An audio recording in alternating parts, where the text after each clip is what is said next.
Un libro escrito por dentro y por fuera, sellado con 7 sellos. Entonces, pues simple y llanamente, Juan está, ¿qué está haciendo? Está viendo un libro, ¿sí? Un libro sellado, que está sellado y tiene 7 sellos. Pero antes de arrancar con este capítulo de Apocalipsis, hablemos un momentico rápidamente sobre el libro de Apocalipsis. Y me gustaría que leyéramos Apocalipsis 1:3 antes de empezar a hablar sobre el Cordero y el libro. Dice Apocalipsis 1:3, capítulo 1, versículo 3: bienaventurado el que lee, los que oyen las palabras de la profecía y guardan las cosas que están escritas en ella, porque el tiempo está cerca. Entonces, démonos cuenta que en esta porción de la palabra está diciendo Dios a través de Juan que bienaventurado, o sea, bienaventurado, ¿qué significa? Feliz, dichoso. O sea, está diciendo, siéntase feliz de poder leer, de poder oír y de poder guardar la palabra de Dios, ¿sí? Dios nos dice que a través de este libro, cómo Él va a completar su gran obra. El libro de Apocalipsis nos muestra cómo Dios va a establecer su reino, ¿sí? Su reino eterno. Y pues vamos a hablar de 7 sellos. Hoy hoy no alcanzamos. Vamos a hablar de 7 sellos que están que está en Apocalipsis en el capítulo 6. Vamos a hablar de trompetas, de 7 trompetas. Vamos a hablar de 7 copas. Y hay muchos 7 más que tiene la palabra de Dios. Recordando que el número 7, ¿qué significa? ¿O qué simboliza? Perfección, plenitud o estar completo. Es lo que habla la palabra del Señor. Cuando dice que el tiempo está cerca, esta frase quiere decir que la profecía de este libro de Apocalipsis se cumplirá.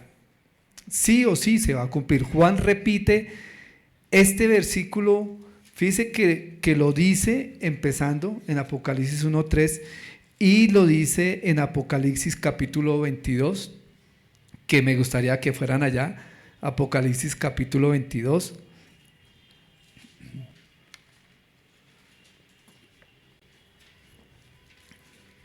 Y vamos a leer ahí desde el versículo 6.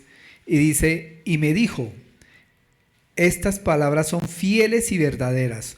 El Señor, el Dios de los espíritus de los profetas, envió a su ángel para mostrar a sus siervos las cosas que han de suceder enseguida. Por tanto, yo vengo pronto.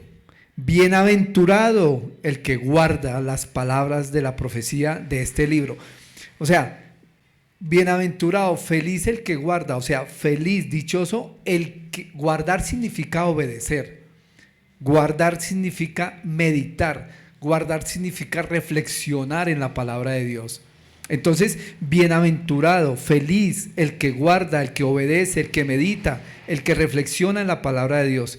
Dice el versículo 8, yo, Juan, soy el que oyó y vio estas cosas, y cuando oí y vi, me postré para adorar a los pies del ángel que me mostró estas cosas y me dijo, no hagas eso, yo soy consiervo tuyo y de tus hermanos los profetas y de los que guardan las palabras de este libro.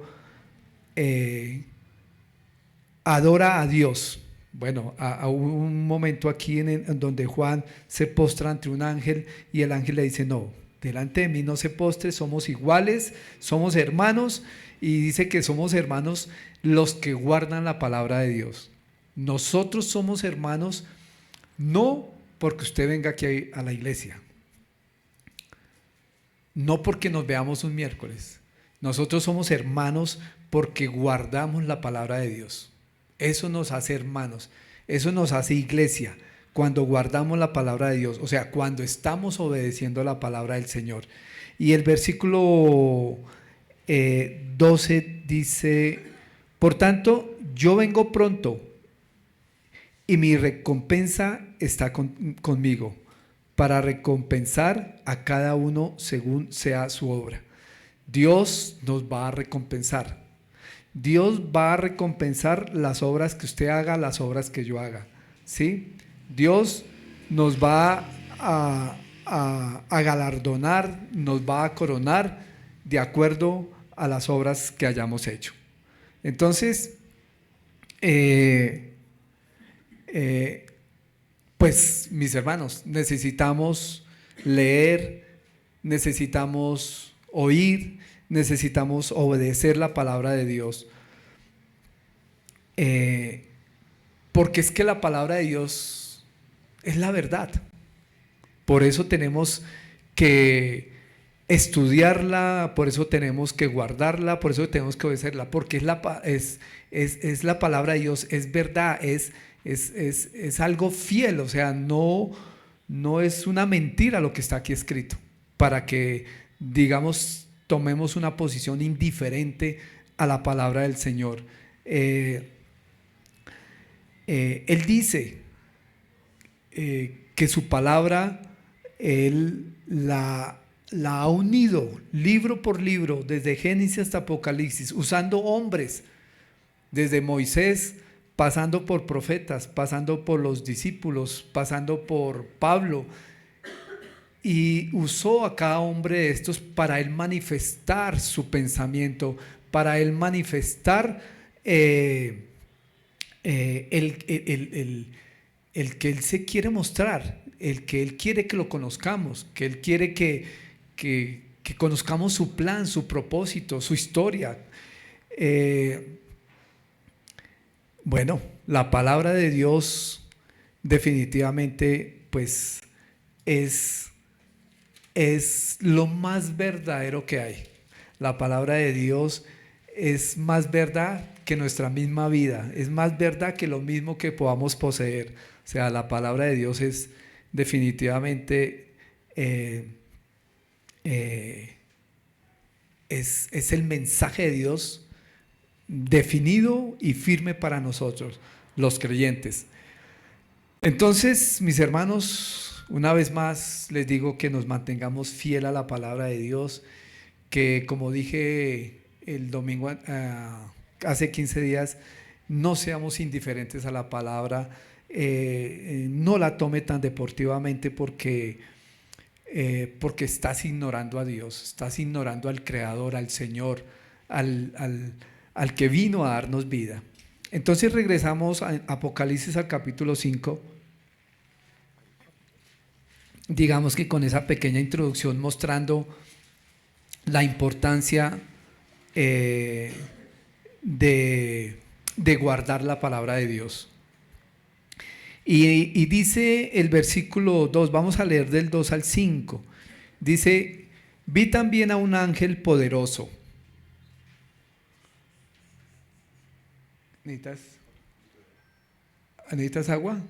Mira, te obsequio esa.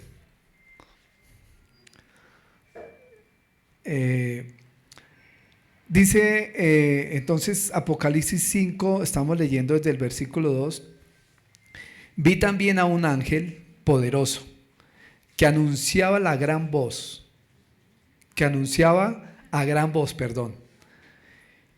¿quién es digno de abrir el libro y de desatar sus sellos? Y nadie, ni en el cielo, ni en la tierra, ni debajo de la tierra, podía abrir el libro ni mirar su contenido. Yo lloraba mucho porque nadie había sido hallado digno de abrir el libro ni de mirar su contenido. Entonces uno de los ancianos me dijo: no llores, mira, el león de la tribu de Judá, la raíz de David, ha vencido para abrir el libro y sus 7 sellos. Bueno, aquí la palabra nos está mostrando y nos está diciendo que hay un ángel poderoso, ¿cierto? Y hay un ángel poderoso que dice que no hay nadie, o sea, que no hay nadie digno, no hay nadie merecedor, no, nadie tiene méritos. ¿Para qué? Para abrir ese libro, ¿cierto? Entonces, pues indiscutiblemente Juan entra como en una angustia, como en un lloro, porque se necesita abrir ese libro, porque ese libro es el que contiene el juicio de Dios, ese juicio justo de Dios está ahí en ese libro, y entonces él entra como en esa angustia, en ese lloro, y ver que este ángel, dice la palabra que es un ángel poderoso, ni siquiera ese ángel tan poderoso podía abrir ese libro, o ese rollo, también se puede decir. Y bueno, dice la palabra que un anciano le dice a Juan, que le dice: no llores. Dice: mira al león de la tribu de Judá. O sea, mire a quién. Mire a Jesús. Él es el león de la tribu de Judá. Él fue el que venció en la cruz. Él fue el que vino y murió por todos nuestros pecados. Él es la vida. Él es la salvación. Él es el Mesías que indiscutiblemente trae la justicia a esta tierra. Entonces, tenemos que hacer aquí un resumen así rápidamente y saber que desde el principio Dios creó a Adán, ¿cierto? Y Dios le dio autoridad a Adán en el huerto del Edén, ¿cierto? Y le dijo que gobernara, ¿cierto? Que cuidara del huerto. Pero, ¿qué sucedió? Adán pecó. Cuando Adán peca, por desobedecer al Señor, hizo que Satanás invadiese la tierra, hizo que Satanás se aprovechara del pecado. Satanás se aprovecha de su pecado y de mi pecado. Y cuando usted peca y yo peco, le damos oportunidad a Satanás que tome posición de mi vida. Y entonces muchas veces yo digo: pero ¿por qué estoy sufriendo, padeciendo o viviendo esto? No, le abriste la puerta al enemigo y él no pierde ninguna oportunidad. Él está ahí al acecho. Acordémonos que él dice que él está ahí como león rugiente buscando a quien devorar. Entonces, la vida cristiana es una vida seria, es una vida delicada, es una vida que Dios pagó un precio para que usted y yo vivamos pues con paz, con libertad, con confianza, con esperanza. Pero Adán pecó, desobedece y permitió que Satanás se aprovechara de ese pecado, y desde ese momento Satanás usurpó la tierra y desde ese momento él tomó autoridad. ¿Quién se la dio? El hombre. ¿Por qué? ¿O cómo se la dio? Por el pecado.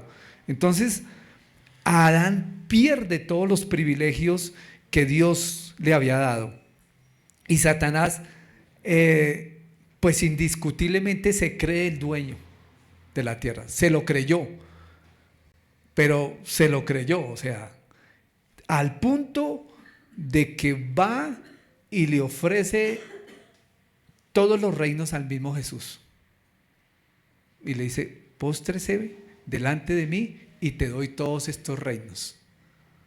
Mire lo sagaz, lo osado que es Satanás. O sea, realmente el creyente ignora a Satanás.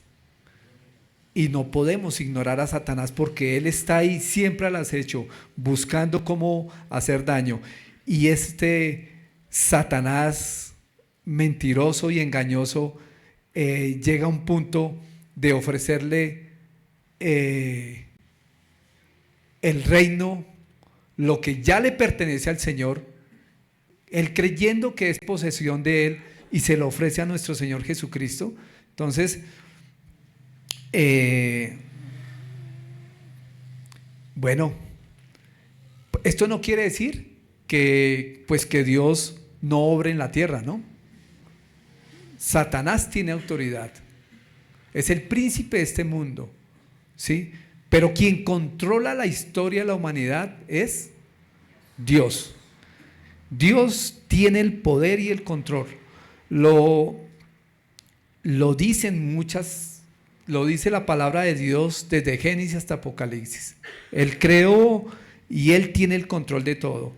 Pero no solamente lo dice la palabra, es que por vivencia se ha experimentado, ¿cierto? La palabra muestra muchos pasajes bíblicos donde se muestra el poder de Dios, casi en todos, pero también yo creo que en nuestras vidas no sé si han experimentado el poder de Dios, que Dios tiene el control de nuestras vidas. Entonces, Satanás no puede hacer nada sin permiso del Señor, y eso es maravilloso.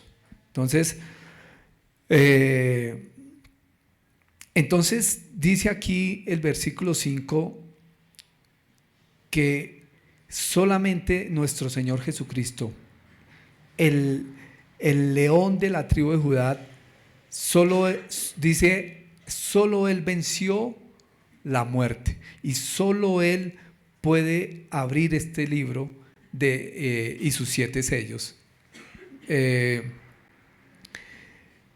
Porque sabemos que el Señor Jesucristo, ¿a qué vino?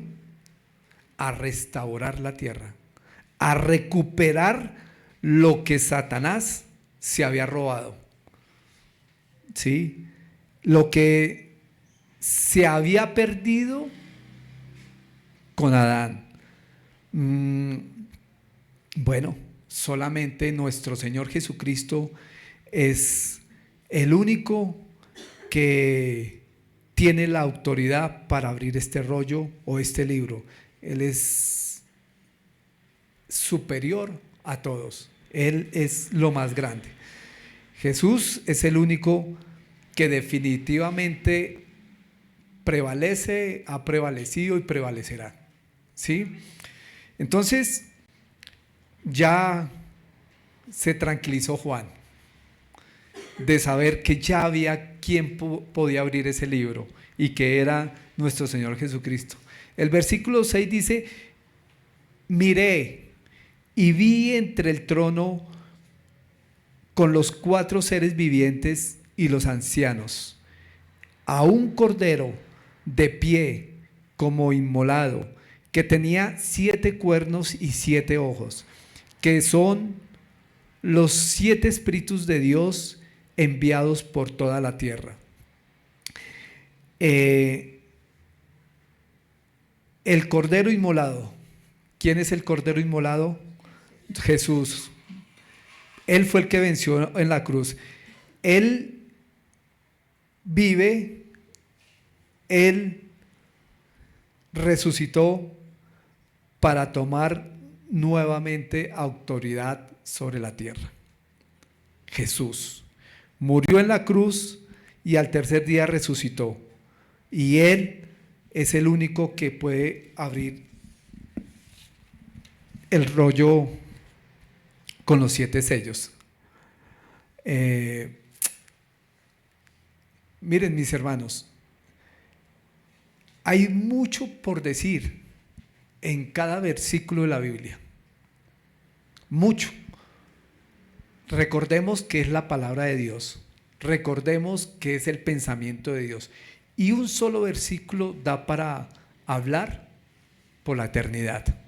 Entonces, lo que pueda decir yo hoy es muy corto, es muy poquito, es algo mínimo a todo lo que Dios quiere enseñarnos, a todo lo que Dios quiere darnos. Entonces, mis hermanos, tratemos de no perder el tiempo en distraernos en muchas cosas de este mundo y tratemos de aprovechar la palabra de Dios. Mire, si aprovechamos la palabra de Dios, nos vamos a llenar de sabiduría, de conocimiento, pero también va a venir a nuestra vida paz, va a venir a nuestra vida tranquilidad. Entonces, lo invito a que no se quede con lo que anotó, sino que investigue más, porque hay mucho por sacarle a cada versículo de los que estamos hablando y de lo que se ha predicado y de lo que se puede aprender. Entonces, yo quiero mirar un momentico, porque dice ahí: a un cordero de pie como inmolado. ¿Qué significa esa palabra inmolado? ¿Sí? O inmolar. Habla de un sacrificio, específicamente de una víctima que se sacrifica, ¿cierto? Y nuestro Señor Jesucristo pues es presentado bajo esa figura del cordero inmolado, ¿sí? O sea, esa palabra de cordero, imagínense, aparece 28 veces en Apocalipsis, y pues esa palabra inmolado es tomada de la institución de la Pascua. ¿Se acuerdan? Éxodo capítulo 12, cuando Dios le liberta al pueblo de Israel de Egipto, que tienen que coger un cordero, ¿sí? Y que lo tienen que sacrificar. Entonces, de ahí viene esa palabra de inmolado. Entonces, Jesucristo es ese cordero inmolado. Jesucristo es esa persona que vino y que se sacrificó por nosotros, ¿sí? Que entregó todo por nosotros. Y ese cordero, recordemos que tenía que ser perfecto, ¿sí? No podía no te podía tener una pata partida, tenía que ser perfecto. Y Jesucristo era ese ser perfecto, ese ser que se hizo hombre para morir por nosotros. Entonces, ahí habla de ese cordero inmolado. Y los 7 cuernos significan varias cosas. Los 7 cuernos significa poder, pero es un poder perfecto, no es un poder cualquiera. El poder de Dios, que es un poder perfecto, significa poder ilimitado de Dios, ¿sí? Significa poder de salvación. Los 7 ojos significan la omnisciencia de Dios, la sabiduría de Dios, la inteligencia del Señor. Eso es lo que significan los 7 cuernos y los 7 ojos. Los 7 espíritus siempre han estado, si empezamos a leer desde Génesis 1, entonces siempre han estado los 7 espíritus de Dios que el Señor ha enviado. Entonces, dice el versículo 7 y 8: Él vino y tomó el libro de la mano, él vino y tomó el libro de la mano derecha de aquel que estaba sentado en el trono. Cuando tomó el libro, los 4 seres vivientes y los 24 ancianos se postraron delante del Cordero. Cada uno tenía un arpa y copas de oro llenas de incienso, que son las oraciones de los santos. Entonces, cuando el Señor toma ese libro, ¿sí?, para abrirlo, dice su palabra que se postraron ante Él, ante nuestro Señor Jesucristo, porque solo Él es digno. A Él solo tenemos que postrarnos, a Él solo tenemos que rendirle cuentas, porque Él fue el que dio la vida por nosotros. Cristo dio la vida por nosotros para liberarnos de la esclavitud. Miren, mis hermanos, esta mañana estábamos orando y orábamos y decíamos: Señor, haznos entender esto que tú hiciste, Señor, haznos entender el precio que tú pagaste en la cruz para liberarnos, para sacarnos de la esclavitud, para restaurarnos. Yo le decía, Señor, haznos entender, porque a veces somos tan indiferentes a lo que Cristo hizo en la cruz por nosotros, y no debe ser así. Nosotros debemos definitivamente sacrificarnos, de verdad. Necesitamos sacrificar de nuestro tiempo, necesitamos sacrificarnos, porque es una demostración de poder ver, de poder entender, de comprender, de valorar lo que Cristo hizo por nosotros en la cruz. Y, y, y verdaderamente de adorarlo. Porque es que adorarlo no es venir a la iglesia, ¿sí? Adorarlo no es cantarle. Adorarlo no es leer una porción de la Biblia. Adorarlo es obedecerle. Adorarlo es servirle. Adorarle es entregarse uno al Señor. Y eso es lo que debemos de hacer. Dice ahí en su palabra que bueno, pues el arpa pues es un instrumento que siempre han usado los hebreos para adorar al Señor, ¿cierto? Y el incienso es importantísimo. Fíjese que el incienso siempre ha sido importante y fue importante en el templo. Recordemos que el incienso se ofrecía al Señor, y el incienso se colocaba en un lugar en el tabernáculo que se llama lugar santo, ¿sí?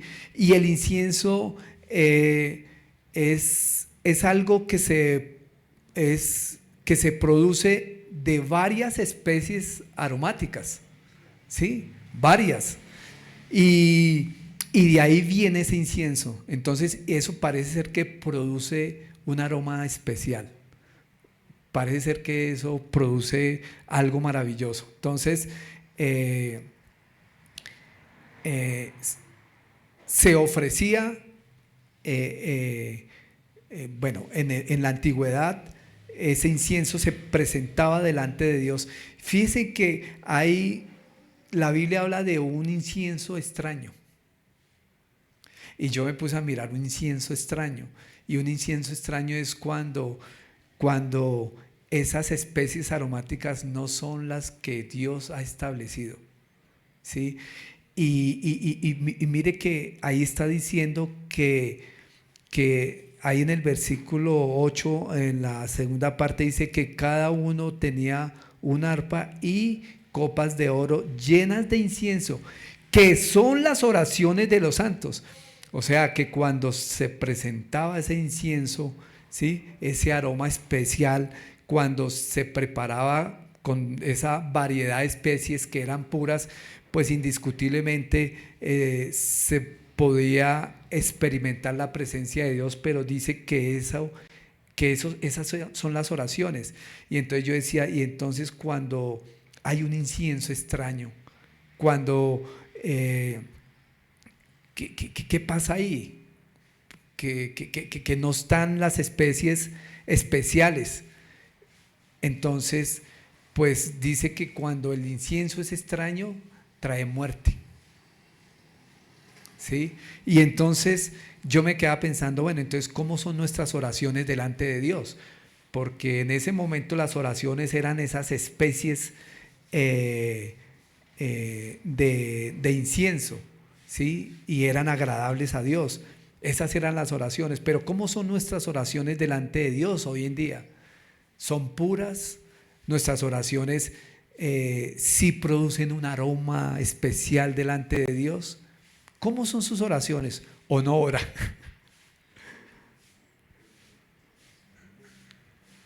O sea, ¿cómo es su relación con Dios, su intimidad con Dios? ¿Cómo es? Sí, sí sería interesante preguntarnos eso, porque cuando hay una oración verdaderamente agradable a Dios, pues ¿qué lleva? ¿Cuáles son esos ingredientes? agradecimiento, arrepentimiento, arrepentimiento. El poder uno coger la palabra de Dios y orar conforme a su voluntad. Entonces, cuando yo voy a esas oraciones y Dios nota el cambio en mi vida, pues entonces esos son aromas agradables para el Señor. Pero si usted va a orar llevando ese incienso extraño o esa oración, ¿cómo sería? Una repetición de cosas, ¿sí? Siempre repitiendo lo mismo, llegando a orar sin arrepentimiento, sin cambio, siendo el mismo. Eso es un incienso extraño para Dios. O sea, el creyente necesita experimentar una vida verdaderamente de relación con Dios, ¿sí? Una vida de arrepentimiento, una vida que verdaderamente, o sea, que nuestras oraciones sean las adecuadas. No vaya a la presencia de Dios de una forma indiferente, de una forma donde su vida no cambia, de una forma donde usted sigue haciendo lo mismo, de una forma donde no usa la palabra de Dios, donde no hace la voluntad de Dios. Entonces, las oraciones verdaderas son las que traen adoración, son las que verdaderamente uno puede decir que uno adora al Señor. Dice el versículo 9, vamos a leer ahí en adelante, dice: y cantaban un cántico nuevo, diciendo: digno eres de tomar el libro y de abrir sus sellos, porque tú fuiste inmolado y con tu sangre compraste para Dios a gente de toda tribu, lengua, pueblo y nación, y los has hecho un reino y sacerdotes para nuestro Dios, y reinarán sobre la tierra. Entonces, Dios, aquí en esta porción de la palabra, vemos un Dios que no tiene favoritos. O sea, para Dios no es que si mi pueblo es Israel, mi nación escogida, entonces ellos serán los salvos.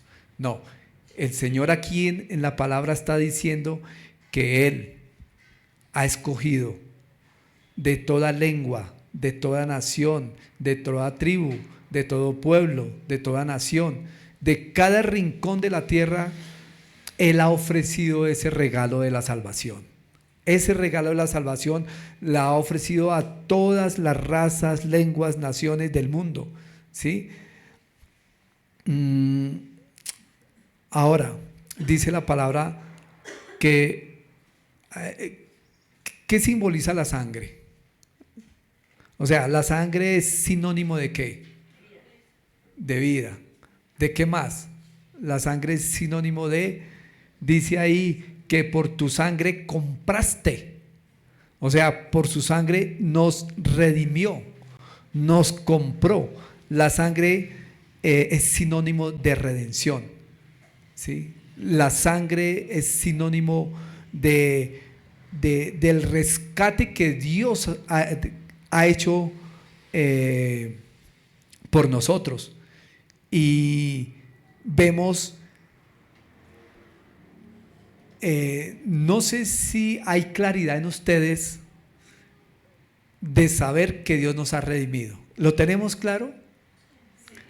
¿Sí? ¿Qué significa sentir que he sido redimido de Dios? Que somos perdonados, que nuestros pecados han sido lavados. ¿Cómo? Que nos ha hecho nuevos. Él nos rescató de la condenación, del infierno. O sea, Si yo tengo claridad de esto, mis queridos hermanos, nuestra esperanza de vida debe ser firme, nuestra esperanza de vida debe ser verdadera. O sea, yo debo entender que yo ya lo tengo todo, que puede que tenga aflicciones aquí en la tierra, que las debo tener, que las tengo de una u otra manera, pero que esas aflicciones no pueden quitarme la esperanza de que he sido redimido, de que he sido comprado con la sangre de Cristo para estar con el Señor, para vivir con el Señor por la eternidad. Hay que recalcar esta parte, pero hay que recalcarla fuertemente. Dice ahí, es que tú fuiste inmolado y con tu sangre compraste para Dios a todo el que Él quiera acercarse al Señor. O sea, si logramos entender lo que Cristo hizo por mí en la cruz, si logro comprender que me ha comprado con su sangre, mis hermanos, créame que esto tiene que llenar nuestras vidas, tiene que llenar mi vida. O sea, está haciendo todo lo que un ser necesita. O sea, no hay mejor esperanza que saber que voy a vivir en un reino celestial. ¿No se les viene eso a la cabeza? ¿No se les viene a la cabeza que gracias a la sangre de nuestro Señor Jesucristo yo voy a estar con mi Señor en un reino celestial? ¿Sí se les pasa por la cabeza o no? Si eso se me pasa por la cabeza, si yo tengo eso en mi corazón, mis hermanos, créanme que supero muchas circunstancias y situaciones que pueda estar viviendo aquí en la tierra. Pero muchas, supero todo, porque el Señor es todo. Yo supero todo y tengo esperanza cuando logro entender lo que Cristo hizo por mí. Nada podrá arrebatarme esa seguridad y esa esperanza en el Señor. Nada puede arrebatármelo. El problema está en que yo sea indiferente a lo que Cristo hizo por mí, a que yo sea indiferente a que nuestro Señor Jesucristo fue inmolado, a que yo sea indiferente a que nuestro Señor Jesucristo derramó hasta la última gota de sangre en la cruz y que me compró.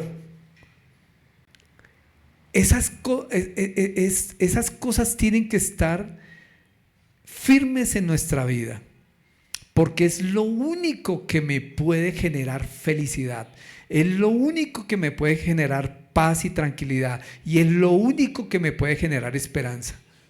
¿Sí? Como hablaba con mi hermana Claudia, con el dinero yo no puedo comprar paz, con el dinero yo no puedo comprar felicidad, con el dinero yo no puedo comprar amor, con el dinero yo no puedo comprar solo cosas terrenales. Y todas esas cosas terrenales, ¿qué dice el Señor? Van a ser destruidas. Todo lo terrenal. Si usted se sacrifica por conseguir cosas terrenales, está perdiendo su tiempo. Está perdiendo su tiempo, porque todo va a ser destruido, porque nada nos vamos a llevar, porque nosotros somos peregrinos aquí, somos pasajeros, nosotros no pertenecemos acá, nosotros pertenecemos al reino de los cielos. Gracias por su entusiasmo. Amén. Nosotros pertenecemos al Señor. O sea, mis hermanos, tenemos que pedirle a Dios que nos ayude a tener claridad, a que lo traigamos a nuestra memoria lo que Él hizo por nosotros, porque es que No hay nada mejor ni superior a eso. No existe ni lo habrá.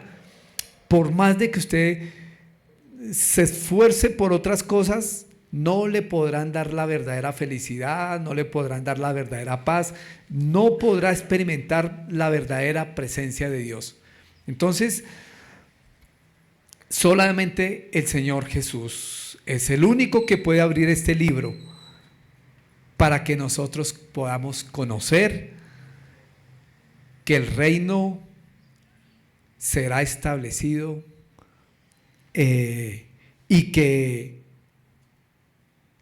Él nos ha rescatado, nos ha redimido a todos los que hemos creído en cada rincón de la tierra.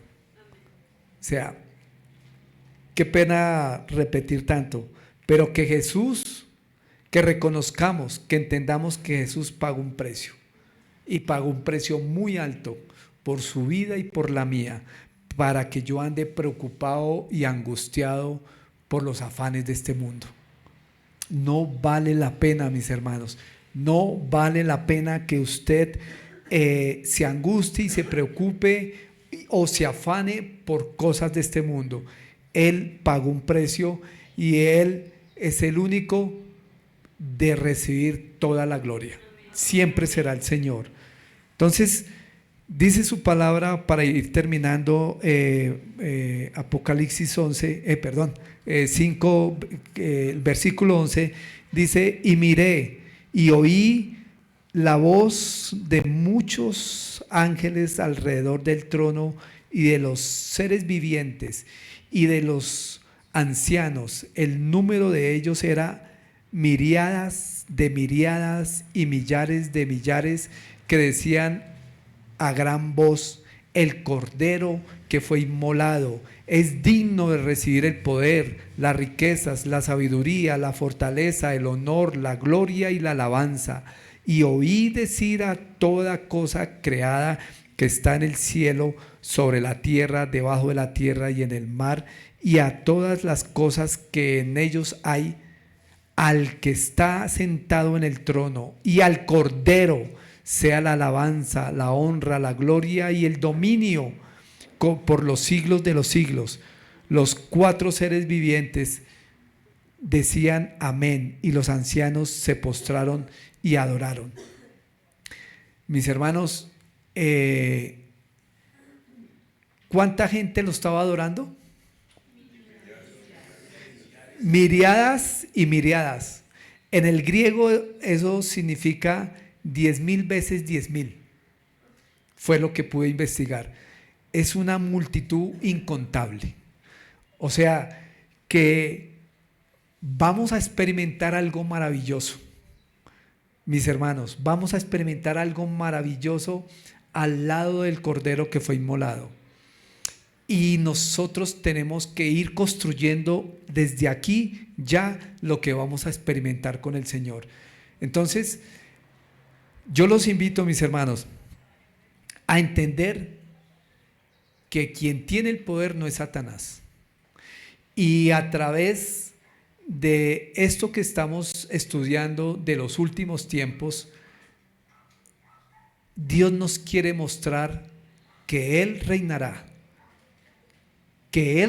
por los siglos de los siglos, y que indiscutiblemente pues Satanás terminará encerrado, ¿sí? Y que nosotros podremos experimentar libertad en el Señor. Ahora, ¿hay algo que nos pueda arrebatar la salvación? ¿Hay algo que nos pueda arrebatar lo que Dios ha hecho por nosotros? Nada ni nadie, mis hermanos, porque ese precio que pagó nuestro Señor Jesucristo, pues indiscutiblemente es poderoso, es grandioso, y no hay nada ni nadie que pueda sobreponerse a lo que el Señor hizo por nosotros. Entonces, dice aquí esta porción de la palabra: ¿qué hacían? Lo adoraban. lo glorificaban, lo exaltaban. Pregunto, ¿exaltamos a Dios? ¿Alabamos a Dios? ¿Adoramos a Dios? ¿Nos entregamos a Dios? ¿Estamos llevando vidas donde hemos reconocido que Él verdaderamente es el único, el digno, el poderoso, el Señor, ¿sí? El que puede realmente restaurar nuestras vidas? Él restaura nuestras vidas, Él restaura nuestras familias, Él restaura todo. Todo lo restaura, siempre y cuando le demos la gloria a Él, siempre y cuando lo reconozcamos como nuestro Salvador, siempre y cuando entendamos que Él es todo en nuestras vidas. ¿Reconocemos que Él es todo en nuestras vidas? Que así sea, que reconozcamos que Él es todo en nuestras vidas. Entonces, mis queridos hermanos, hasta aquí hemos visto, y ya después entonces vamos a entrar en esos tiempos que también está diciendo el Señor de los 7 años, ¿sí? De esa semana. Yo dije, no sé si en el anterior o en la anterior, yo creería, yo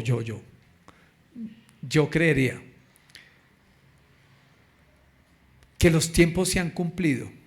Lo que vamos a estudiar es lo que va a suceder en esos 7 años. Hasta donde sabemos, nosotros, la iglesia no va a estar, ¿cierto? ¿Eso qué quiere decir? Que el arrebatamiento de la iglesia puede suceder en cualquier momento, ya. Puede suceder hoy, puede suceder mañana, puede suceder en un abrir y cerrar de ojos. Y yo les digo, mis hermanos, que como les dije la vez pasada, preparémonos para eso, porque en un abrir y cerrar de ojos ya no me puedo preparar. ¿Cómo me preparo en un abrir y cerrar de ojos? El Señor viene por su iglesia y el Señor la va a arrebatar en cualquier momento, en cualquier momento. Entonces por eso el Señor dice que velar y orar, pues para que estemos preparados. Y estas enseñanzas, mis hermanos, no sé si serán aburridas o no serán aburridas para ustedes, pero están en la Biblia y están para predicarlas y están para enseñarlas. Y yo tuve que pedirle perdón a Dios porque yo, la verdad, de Apocalipsis prediqué sobre las 7 iglesias y cositas por ahí, pero yo no me metía en más cosas y no me metía mucho con el libro de Daniel. Pero entonces, mis hermanos, ya lo que hemos estudiado sobre los últimos tiempos en las predicaciones anteriores, vemos que lo que Jesús le dijo a sus discípulos ya se ha cumplido. ¿Sí? Creería que ya se ha cumplido y que en cualquier momento ya el Señor se entenderá con el pueblo de Israel. Pasará ese paréntesis de las 69 semanas. Pasadas las 69 semanas y antes de arrancar la última semana, ya la iglesia no está. Ya Dios se va a entender es con el pueblo de Israel. Y bueno, quedará mucha gente que no ha creído aquí en la tierra, ¿cierto? Y muchos van a decir si era cierto lo que nos predicaron. Y bueno, ellos tendrán una oportunidad de arrepentirse, pero van a tener que vivir y atravesar 3 años y medio que van a ser muy fuertes, que van a ser bien complicados a nivel mundial, donde bueno, dice la Biblia que la gente quisiera irse, pero no se va a poder ir. Donde la gente va a querer buscar de la palabra, pero no la va a hallar. Va a ser tiempos muy angustiosos, muy desesperantes. Y le doy gracias a Dios que nos haya librado de eso. Dios quiere librarlos a todos, pero las personas no quieren. Desde la creación de Adán Dios siempre le entregó al hombre lo mejor, la tierra, le entregó todo, pero el hombre por el pecado pues permitió pues que pasara lo que pasó, pero Dios muestra que Él tiene el control de todo y que lo tendrá por siempre. Entonces vamos a orar, mis hermanos. Padre, queremos darte gracias, amado Señor, por tu palabra, Señor. Señor y Padre Santo, la verdad que es tiempo de volvernos a ti, mi amado Dios. Ahora que hay tiempo, Señor. Ahora que hay tiempo, Señor. Padre, tú nos estás advirtiendo con tu palabra, Señor, que los tiempos están cerca, que se va a cumplir, Padre, lo que tú has profetizado, Señor.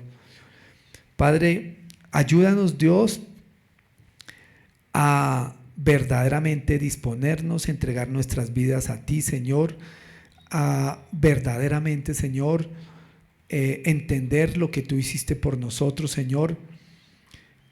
Padre, tú nos has redimido, Señor, nos has rescatado, Señor, de ese reino de las tinieblas, Señor, y nos llevas a un reino celestial, Padre. Que entendamos eso, Señor, que lo comprendamos, Padre, que verdaderamente tomemos interés en tu palabra, Señor, que verdaderamente, amado Dios, estemos velando, estemos vigilando, que estemos orando en todo tiempo, que estemos orando sin cesar, que estemos orando, mi Señor, como tú lo enseñaste, Señor, como lo hacía Daniel, Señor, como lo hacías tú, mi Señor Jesús, como lo hacían los apóstoles, Señor, como lo hacían los profetas, Señor, orando, Señor, orando en todo tiempo, Señor, pidiendo la guía tuya, la orientación tuya, Señor, porque solo tú, Señor, traes paz y traes vida, Señor. Gracias, Padre, por tu palabra, Señor. En Cristo Jesús hemos orado. Amén.